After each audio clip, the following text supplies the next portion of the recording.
12-14 বছর বয়স হলে আপনি বুঝতে পারছেন যে সন্তান আপনার কোন গতি প্রাপ্ত হচ্ছে, কেমন হচ্ছে।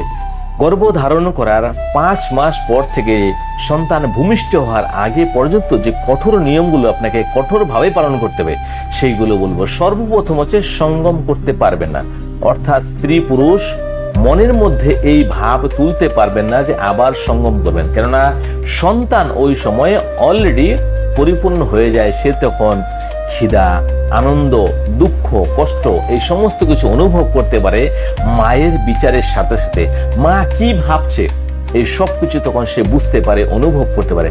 মা যদি উদাস হয়, সন্তান পেটের থেকে চিন্তা করে যে আমি কেন উদাস, মা আজকে কেন উদাস আছে। মা যদি কামুক হয়ে যায়, সন্তানও সেটা অনুভব করতে পারে আজকে কাম ভাব জেগেছে তার মনের ভিতরে।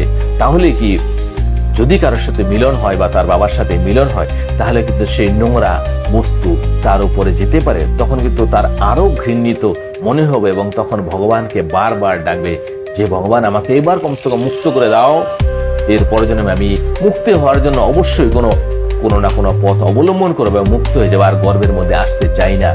এবং বাবা মা যখন এই ক্রিয়াকর্ম করে, তারপরে এক না একদিন আপনি দেখতে পাবেন সন্তানের মধ্যে সেই প্রভাব পড়বেই।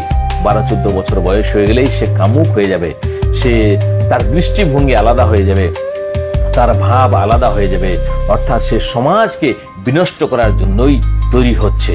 তবে এই কথায় মাথায় রেখে যদি মনে করেন যে আপনার সন্তান ধার্মিক হোক, ভালো হোক, তাহলে নিজে এই কাম ভাব এবং কাম বন্ধ করে দিন যতক্ষণ সে ভূমিষ্ঠ না হচ্ছে, এবং তারপরেও কিছুদিন, সেটা পরের ভিডিওতে বলবো।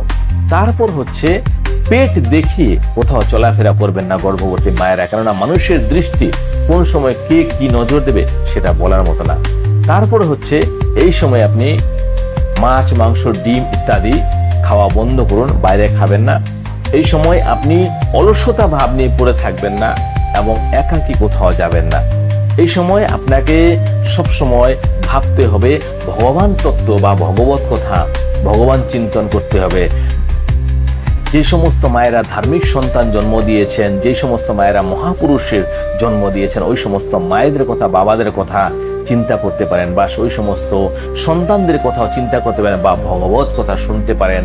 আর যদি সম্ভব হয় আপনি শিক্ষিত হন, তাহলে আপনার বাড়িতে যে কোনো ধর্মগ্রন্থ আছে, শাস্ত্রগ্রন্থ আছে, ওই সমস্ত পড়তে পারেন।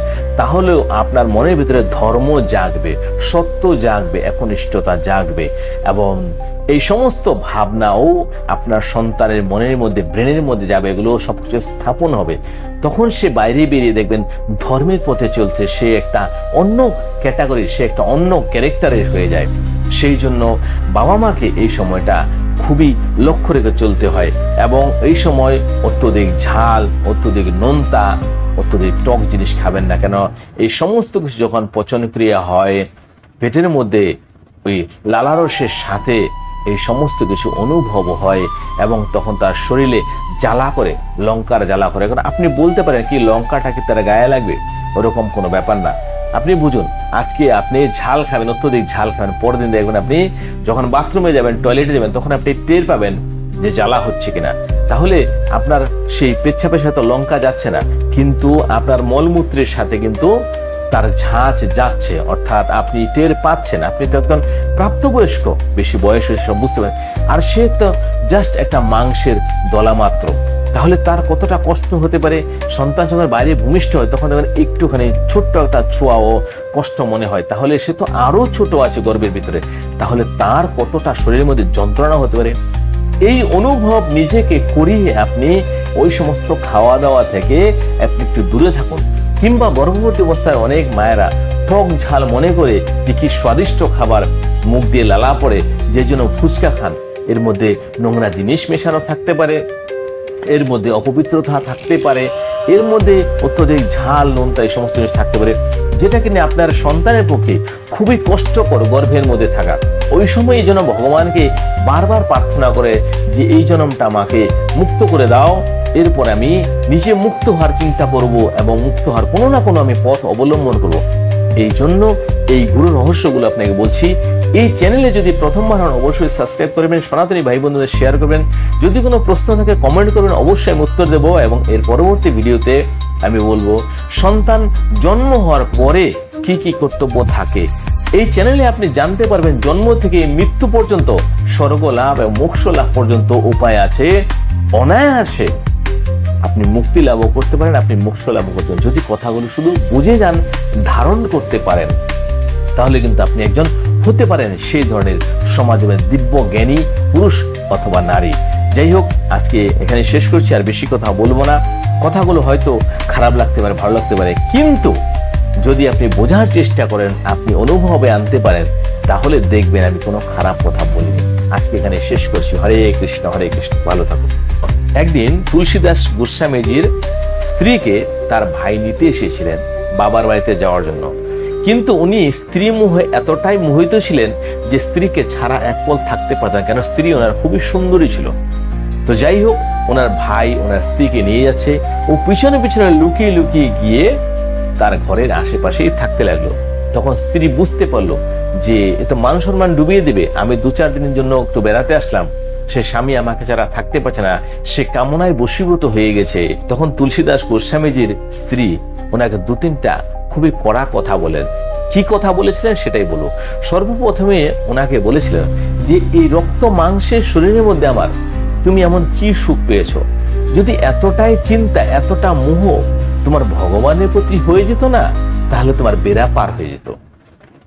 এই কথা বলাতে তুলসীদাসজির মনের মধ্যে একটা গভীর আঘাত এনেছে। স্ত্রী এত বড় কথা বলল, যদি আমি এতটাই মোহ, এতটাই ভাবনা, এতটাই বিচার করতাম ভগবানকে নিয়ে, যতটা স্ত্রীর শরীরকে নিয়ে করেছেন, তাহলে আমার বেড়া পার হয়ে যেত, অর্থাৎ আমি মুক্ত হয়ে যেতাম। দরকার নেই আমার। এই কথা বলে সে স্ত্রীর সঙ্গ সেরে বাড়িতে এসে বস্ত্র ত্যাগ করে সন্ন্যাসী হয়ে রাম রাম জপতে চলে গেলেন। উনি রচনা করলেন পরবর্তীকালে রামচরিতমানস। তাহলে আপনি বলুন, এই সমাজের মধ্যে যদি কোনো লোক মনে করে যে আমি কাম সুখও করব এবং ভগবত প্রাপ্তও করব, এটা কিন্তু অসম্ভব। কাম সুখ মনের মধ্যে থাকলে ভগবত দর্শন, ভগবত প্রাপ্তি কোনোদিন হতে পারে না। এই দুটো বিরোধী, আগুন আর জলের দুটো বিরোধী, আগুন আর জলের মতো। আগুন যেমন জ্বালিয়ে দেয়, জল তেমন নিভিয়ে দেয়। কিন্তু এই দুটো একসাথে আপনি রাখলে কোনো কিছুই প্রাপ্ত হবেন না। স্বর্গ লাভ পাবেন না, আপনি মুক্তি লাভ পাবেন, আপনার কিন্তু নরকই ঠাই হবে। অর্থাৎ সিদ্ধান্ত আপনার কাছে, আপনি স্ত্রী মোহে পড়বেন না ভগবানের মোহে পড়বেন। যদি ভগবানের মোহে পড়েন তাহলে অবশ্যই আপনার মুক্তি অবধারিত, আর যদি স্ত্রী মোহে পড়েন তাহলে স্বর্গ লাভেরও নিশ্চয়তা নেই, নরক লাভ হবে, এটা কিন্তু নিশ্চয়তা আছে। হরে কৃষ্ণ, হরে কৃষ্ণ।